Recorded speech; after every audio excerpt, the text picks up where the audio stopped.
చెప్పు జానకి, ఏం చేయాలో చెప్పు. నా మెళ్ళో ఉరితాడు పడేలోగా నా మనవరాలి మెళ్ళో నీ మనవడు పసుపుతాడు కట్టాలి. అలాంటి మాట్లాడక జానకి, నేను భరించలేను. నీకేమీ కాదు, పట్నం వెళ్ళి మంచి లాయర్ని మాట్లాడతాను. ఎలాగైనా సరే నిన్ను బయటికి తీసుకొస్తాను. నువ్వు నన్ను కాపాడే ప్రయత్నం చేస్తే నీ మనవడు ఉరికంబం ఎక్కుతాడు. ఏమిటో అనేది? ఈ హత్య నేను చేయలేదు. మరి సౌందర్యని పెళ్లి చేసుకుంటే నిన్ను చంపేస్తానని బుల్లిరాజుని గుళ్ళో బెదిరించాడు కూడా సీను. ఈ పరిస్థితిలో సీనుని అరెస్ట్ చేస్తే సాక్ష్యాలన్నీ అతన్నే హంతకుడిగా నిరూపిస్తాయి. సీనుకి శిక్ష పడితే నా మనవరాలి గుండె పగిలిపోతుంది. అందుకే ఆ జంట దూరం కాకూడదని ఈ హత్య నేనే చేశానని నేరం నా మీద వేసుకున్నాను. జానకి, నా మనమల్ని బతికించడం కోసం నువ్వు ఉరికమ్మ ఎక్కుతావా? లేదు వీరు, నీ మనవని బ్రతికించడం కోసమే కాదు, ప్రేమని బ్రతికించడం కోసం, ప్రేమికుల్ని కలపడం కోసం. జానకి, మనుషులు శాశ్వతం కాదు వీరు, ప్రేమ ఒక్కటే శాశ్వతం. మన ప్రాణాలిచ్చేనా ప్రేమని బ్రతికించాలి, వాడిని దంపతులను చెయ్యాలి. అదే నా కోరిక. చేస్తావు కదూ?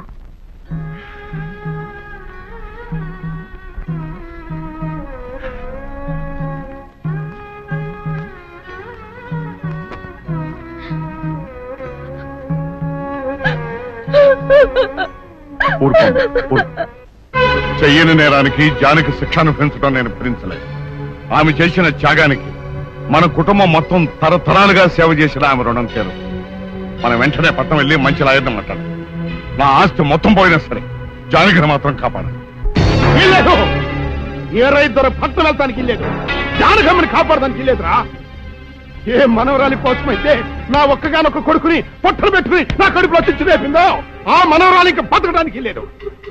అది ఎక్కడ కనపడితే అక్కడ ముక్కలు ముక్కలు కింద నరికేయండి.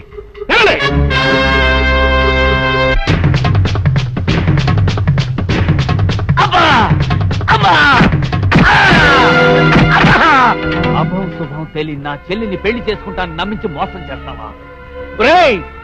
నువ్వు వేరే పెళ్లి చేసుకుంటావు తెలిసి కూడా నీకు ఏ అపకారం తలపెట్టకుండా తన ఆత్మహత్య చేసుకోబోయిందిరా నా చెల్లెలు. అలాంటి మంచి పిల్లకి ద్రోహం చేయడానికి మనసులో వచ్చిందిరా.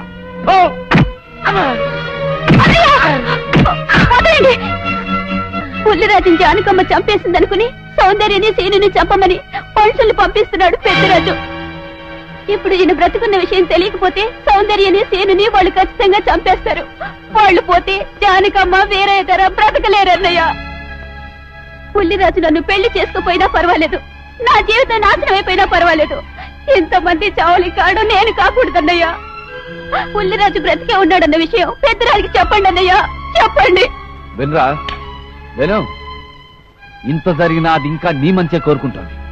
ఇప్పటికైనా కళ్ళు తెరవు. రాయ్ ఈ నీడ్ బాబు కబ చెప్పండి రా. ప్రెసిడెంట్ గారి మనుషులు సౌందర్యం తీసుకుపోతున్నారు. మన సీని గారి స్నేహితులు వాళ్ళతో కలబడ్డారు. రండి రండి.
ముద్రష్టం నా కొడక, నా కడుపులో చెడబుట్టే కదట్రా. ఇంతకన్నా నువ్వు చచ్చినా బాగుండేది. నువ్వు నిజంగా చచ్చావనుకుని ఆ పిల్లలు కూడా చంపేమని మనుషులు పంపించారు కదట్రా. అమ్మా గౌరీ, మా ఊరు చేసిన ఏదో పనికి నేను క్షమాపణ కోరుకుంటానమ్మా. పెద్దవారు అంత మాట అనకండి. ఏంట్రా సిగ్గు లేకుండా ఇంకా నిలబడి చూస్తావు? లగెత్తుకుని పోలీస్ స్టేషన్కి వెళ్ళి నేను ఇంకా బతికుండే తెచ్చాను అని చెప్పి జానకమ్మ నిడిపించుకురా. ఆ పిల్లకేం కాకుండా నేను చూసుకుంటా. అతను నిలబడతారా పో.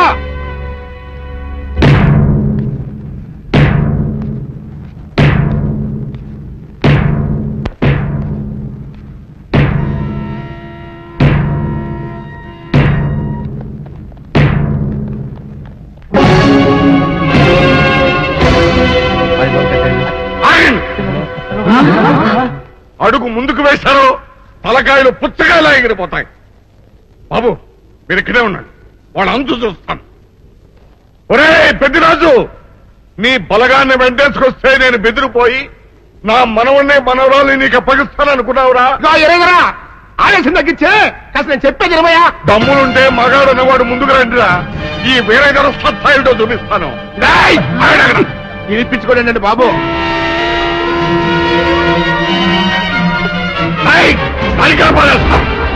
తలకాయలు ఎగిరిపోతాయి.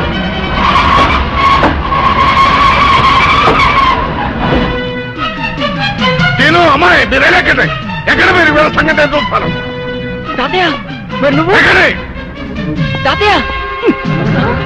పెద్దరాజు ఎగిరిపోతుంది. ఎక్కడెక్కడ వస్తున్నారు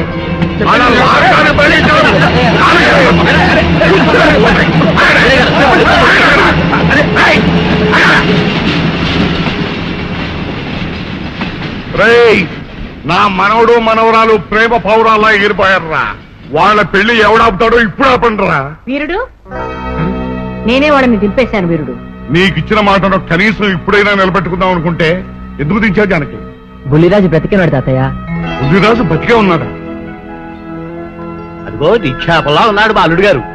బుల్లిరాజు నీ అల్లుడా? అవును వీరయ్యా, మా ఊరు పెళ్లి చేసుకోవాల్సింది జానకమ్మ గారి మనవరాలి కాదు, ఈ పంతులు గారి కూతుర్ని. ఇది చెప్దామని వచ్చానేమో నువ్వేమో ఖర్చు మొదలు ఎవరేం మాట్లాడుతారో నాకు అర్థం. అయితే త్వరగా వెళ్ళారండి, అందరం కలిసి పెళ్లి ఏర్పాట్లు అక్కడే చేద్దాం. ఈ కథ భరిస్తాంలే.